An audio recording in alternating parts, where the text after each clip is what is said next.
Hello, everyone. We're back for APIs Paris. We're having this track on large organization change with APIs, and we're really glad to open the track with Julien from Vaudoise, who will join us. Hello, Julien. Good How are you? afternoon. Hi. I'm good, and you? Thanks. Good, really good. So a few years ago, we played you the API Maze, a game you built on inspired on let's say APIs and hypermedia APIs, whatever. And let's say it seems that it has some impact. So we're really glad to hear the story about like how you spread your culture with that. Exactly. That's the goal of the presentation. Perfect. I invite you to share your slides. Sure. And yes, the stage is yours. All good. Thank you very much. So good afternoon, everyone. The talk will be about how we used an API maze to improve our API culture. But first, I would like to introduce myself. So my name is Julien. I'm 35 years old, and I live in Lausanne, in Switzerland, in the French-speaking part of Switzerland. My background is I did a math degree. Yeah, it's kind of strange, but I did a math degree, but at the end, I was kind of bored with math. So I went to the software development area, and it was much better. I liked it. I was hired as a junior developer 6 or 7 years ago, but then after a couple of years, I went into a management position, which I liked. But what that means is, as of today, I'm no longer any technical expert. So I don't take any technical decisions. I'm much more on the management part. For all the people who like squash, I'm also a squash player. I love playing squash. So if you want to come and talk to me about this, do not hesitate after the talk. Two ways to contact me. First, LinkedIn, obviously. The second one is GitHub. So you have my nicknames. Do not hesitate. Let's start the talk. We all dream of startups, right? We all dream of companies that are able to adapt to change very fast. They move very fast. The people are all very young. They can adapt, learn new technology in a day. But in reality, at least for me, that's not the case. That's not the case because I work for a company that is 126 years old. It's an insurance company that has 1,700 employees. So you have an idea as well. It's 200 people in the IT. We still have a mainframe. We have old technologies. I mean, I think you get the picture. Also, so you have an idea. Out of the people, the average seniority of the people is 11 years. That means we have many people who have been working for the company for more than 20 years, even 30 years at the IT. And these people, the only company they know or they have known for the past 30 years is the company I'm working for. So I'm going to come back about this later. Let me just give you an overview of what happens in terms of API at the company I'm working for. Back in the days, 1995, the company started doing integration via FTP. I mean, everyone did. Then 2005, SOAP APIs. It was the best back in the days, but I mean, it's a bit too heavy for now. In 2010, REST-like APIs, and the reason I'm writing REST-like is because, well, people started using JSON, and they thought they were doing REST APIs, which, as we all know, it's not REST. Then 2017, the first REST APIs for real, based around resources. So, I mean, really, really good APIs. We had to create guidelines at the same time. So these were the guidelines we created collaboratively. So with every people who were interested in APIs at La Vaudoise. Then 2019, we decided to go with the API first initiative, let's say. That means, I mean, the way we use this word is that people have to review their API design before they do the implementation. And we do a pull request, we do reviews, so we can gather the feedback of everyone from the company. And 2020 API Manager, we needed to have that tool in our area, so we added it. So, I mean, we can say that it's a lot of new concepts. Well, for I guess some of the people who listen to this talk, these are concepts that are kind of easy, right? Well, it's not that easy for people who have been working in the company for 30 years who still develop APIs. So what we did is that we did it the usual way. We trained people. So we created trainings. And I mean, some people came because they wanted to learn. Some people had to come because their manager said, you have to come. But some people didn't come. But for, let's say, half of the people, it was fine. The other half, we didn't get them. Even though we tried, we couldn't touch them. So we had to be even more creative. We had to find a way to touch these people so that they could learn about APIs, learn about how to create great APIs, following the guidelines, etc., etc. We did many different things. We created 3 years ago an advent calendar, so people could like answer questions on a daily basis in the month of December, so that they could learn stuff about APIs. We also communicated a lot via blog posts internally, and we shared and we shared and we shared to the whole IT many times about this subject. And then in 2018, we came to the API Days in Paris with my colleague Jérôme, and we participated in a maze that was organized for the event. And we liked so much the idea that we talked to Shuban, and we took his code and we tried to apply it to our context. But well, let's say you can create a maze. We didn't have any event at La Vaudoise, the company I'm working for. So we needed to find time. We needed to find time for people so that they could spend a day or half a day or enough time to learn about APIs. So this is where we introduced a concept that was called, and that is still called, the expiration day. Let me talk to you a bit more about this concept and what it is. It's an event, and it's an event that lasts 24 hours, and that's it. It doesn't last 48 hours, not 72, it's 28, and that's it. It's on a specific date. That means we warn people 2 months in advance. We give them the dates. For example, it was the December 2nd, and it will be 24 hours during this December 2nd. We decided as well that it's one season, one edition. That means 4 editions per year. Not more, because otherwise people do not spend time or do not come because it's too much. Not less, because then it's not enough. The goal is that you can choose any subject you want. I mean, really any subject you want. And then during this day, you learn, you fail, you try, you learn again, you fail again, you discover, you innovate, and you have fun. The goal is that you get out of your daily routine. That means you can cancel your daily stand-ups, you cancel your meetings, you have your whole day free for doing whatever you want to learn new stuff. We have one rule though, is you have to be transparent. At the end of the day, you have to create a wiki page that states or that says everything you did during the day. And that's really important. You can choose the subject you want, but you have to be transparent. Let me summarize. So it's a 24 hours event, 4 times per year. You have to learn, or you can learn, fail, try again, innovate, discover, and you have to be transparent. To give you an idea, for us, it's been 3 years and we organized 13 editions. And that means it's over 400 subjects that have been tackled. It comes from like machine learning to visual testing for front-end developers, and you also have back-end developers who try to learn front-end frameworks because they want to just understand the lives of front-end developers, and the other way around as well. So, I mean, now, should you have this concept on your company, you have 4 days per year, and people have time, right? So what you can do, and this is exactly what we did, you can organize once per year a special edition that is a maze.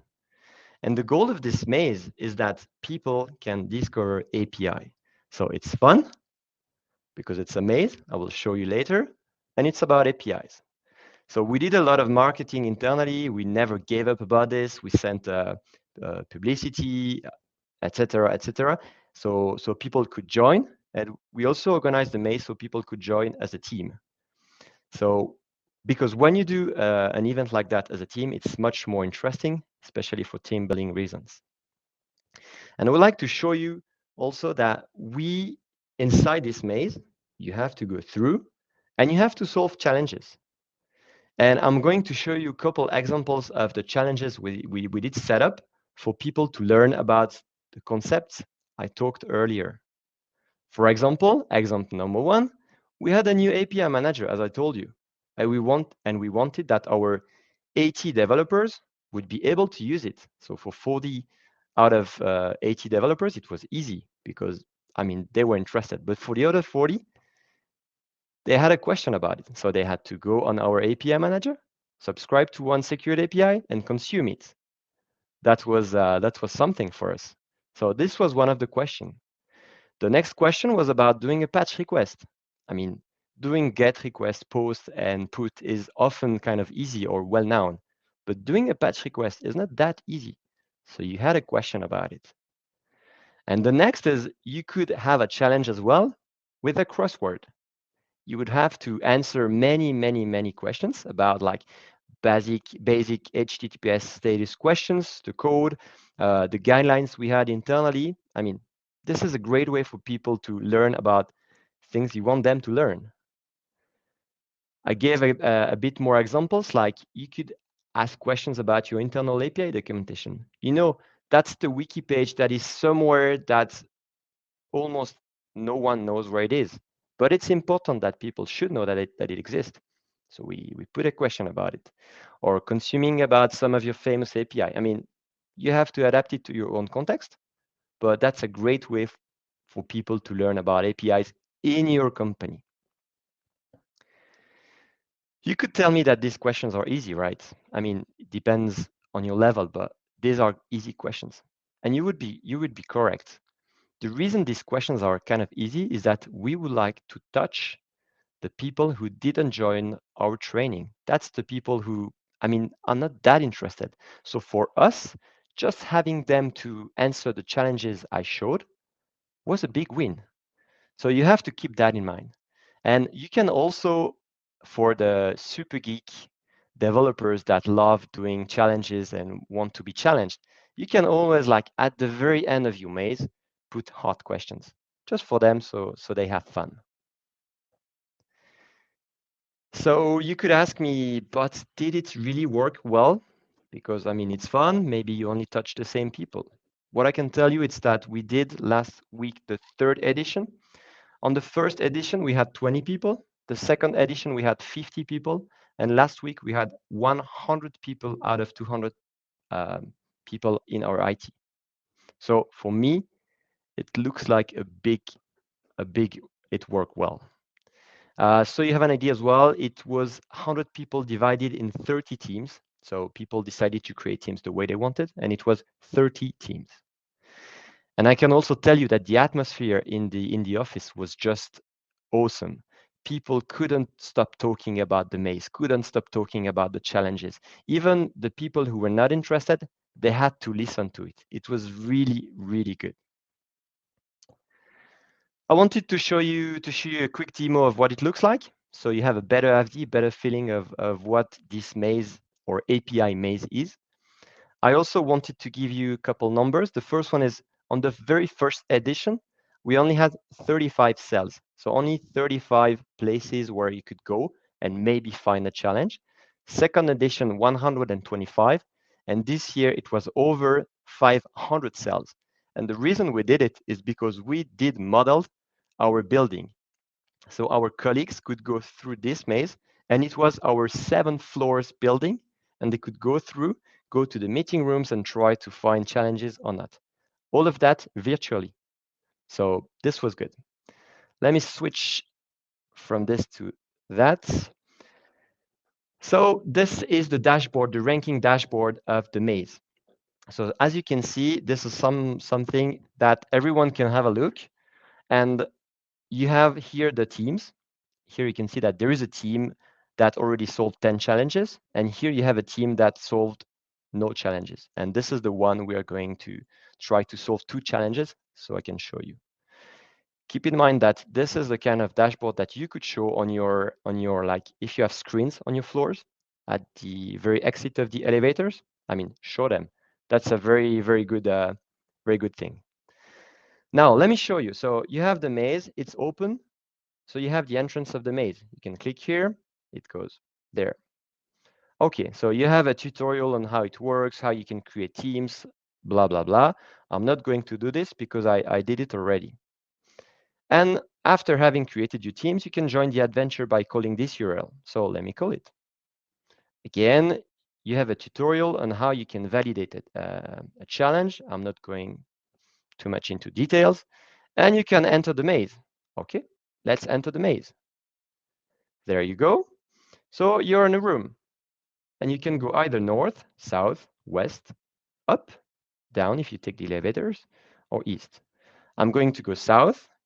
Oh, and I'm at one of the security office desk. Welcome at API Days 2021. Before discovering the challenges, you have to get your official badge.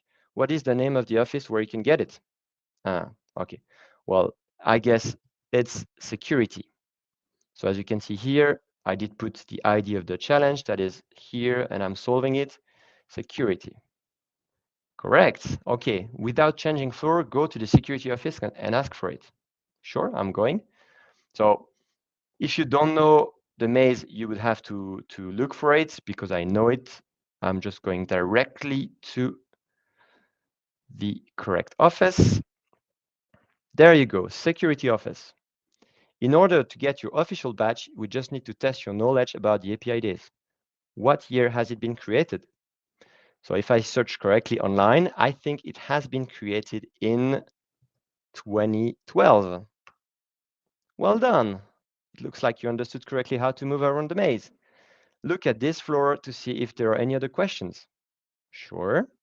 So let's start here. I'm going north, north, north, north, west. Oh, new challenge. Nice. In a REST API, what is the HTTP status code to confirm a resource has been created? Basic HTTPS REST question. And the answer is 201. So here I'm answering 201. Oh, good, correct. Go and check out what's happening on second floor. I'm not going further because I think you got the concept, but it gives you an idea of how this API maze works. I'm going to go back to my slides. I wanted to tell you that if you want the code, I mean, we are very happy to share it. No problem, you can just contact us or contact me at least. I wanted to say that changing people is really, really hard. And for me, it's the much harder part. I mean, bringing new technology is easy, but making people change, especially in the context I'm working for, is much, much, much harder. So do not underestimate it. I wanted to thank Shubham, sorry. He's the guy who did the maze in 2018, and he gave us the code. So I think we started from his code. There might be 5% left of his code, but that's it, not much. And thank you very much to my colleague Jérôme, who created the maze and helped me doing all this stuff. I'm kind of at the end of the talk. So yeah, Mehdi, you can come back slowly. I just wanted to say at the end, please give me feedbacks. Give me feedbacks about the content of the presentation, about my presentation, about the presentation itself, so I can improve myself. You have a Menti, put the code, give me a feedback. Thank you very much. Mehdi. Yeah, thank you. Yeah, great presentation. And actually, the code Shubham did it 2 years ago, but it was from a fork from Baptiste, who was the first when for the first API days we made the work together. So this is a great about open source, right? It's everybody takes it, and actually to be sure, it's was a fork of Stephen Wilmot and Nicolas Grenier from 3Scale when they did an API bunny challenge on an Easter egg. In 2014. In 2014. So yeah, this is the beauty of open source. Exactly. And just a question: was non-technical people able to participate, and in what at what level? So the people the furthest from the technical part who came were product owner and business analyst. So for me, it's kind of good. Some of these people joined a dev team. So they were like in a dev team, and it was much easier to understand and how to go through. But there was one team with like only the product owner and developers, and they managed to get out. So kind of good. Yeah. Okay. We had one question from Charles. Is that kind of challenge only for IT or is also for product owner? I think you answered that question, right? Yeah, and I mean about APIs, I don't think we are going to go ever more out of the IT. I mean, we cannot go further. It's not going to happen. We still have the idea with my colleague Jerome to maybe do it for the whole company, and it's going to be, let's say, IT related questions. But we'll see what happens next year. Yeah, and now because this morning in the keynote we were talking about citizen developers, like non-technical Yeah. people, part of the tech challenge, and also to build applications there. So, and another question, like, who was the sponsor of it? Like, on which budget or which time, or how did you manage to have it people sponsor and pay for that? Yeah, so the way it arrived, it all started with the expiration day. So when I became a manager 4 years ago, I decided, like, I read a book, which was Management 3.0, I think, from, I don't remember the name. And there was this concept of the ship it day from Atlassian, or well, whatever. It's inspired from this. And I said, okay, now that I'm a manager, I'm able to, like, create this event for the 20 people I was in charge. But then the head of IT said, good idea, let's spread it to the whole IT. So this is how it happened. And I mean, in the last 3 years, the head of IT changed, but the concept, it stayed. But well, it's also a matter of never giving up and always fighting for trying to bring new things. It was not easy, trust me. Is it part of a team that does API center of enablement or center of excellence, or no? It's just came from bottom up. Yeah, yeah. Just It's came from bottom up, right? Yeah, it is. So we did a talk with my colleague Jerome 2 years ago about, like, the way we created a community of practice. So we have a community of practice about APIs that is roughly 35 to 40 people now. So people interested about APIs at Vaudoise.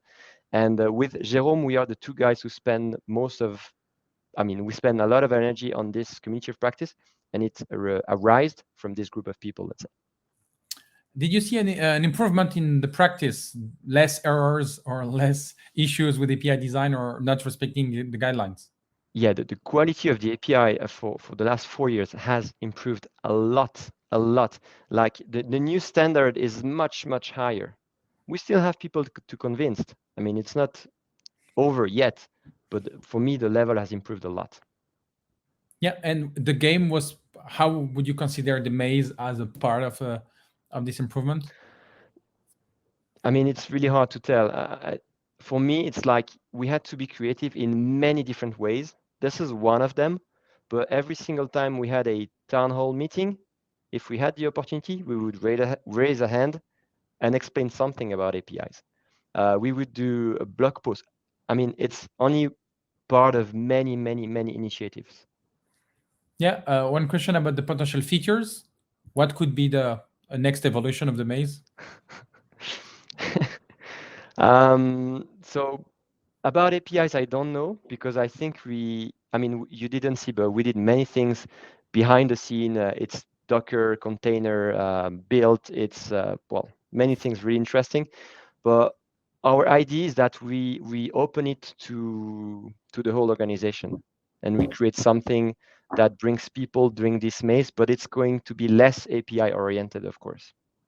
Yeah, that's okay. We need people who don't use APIs Yeah, too. Right? of course. They use APIs, but they don't know it. They have an interface in between. I mean, if we can plug an API question in the middle, just one, so people know it exists, it's already a win for me, Yeah, what's the acronym APIs stands for, or for stuff like example. that, right? Or Yeah. or idea. Let me check if you have other questions. Yeah, no. So yeah, just a comment about how it could be great to increase culture, right? So we see it in French and English. Is it? Did you spread it? Vaudoise has some international employees probably, but no, just is Well, so in English. so on these 200 people in the IT, we have 25 people in Portugal doing nearshore for us. And because we want to include them just if they were internal employee. So this is why we did the maze in English as well. So we had to do it in two languages, just so that our 25-ish colleagues could also join. And they did join, and they give us great feedbacks about it. Yeah, perfect. We reached our 25 minutes. Thank you very much, Sure. Julien, for this great story. It takes years to change 100 years old organizations, but yeah, you're doing it perfect. Thank you, Julien.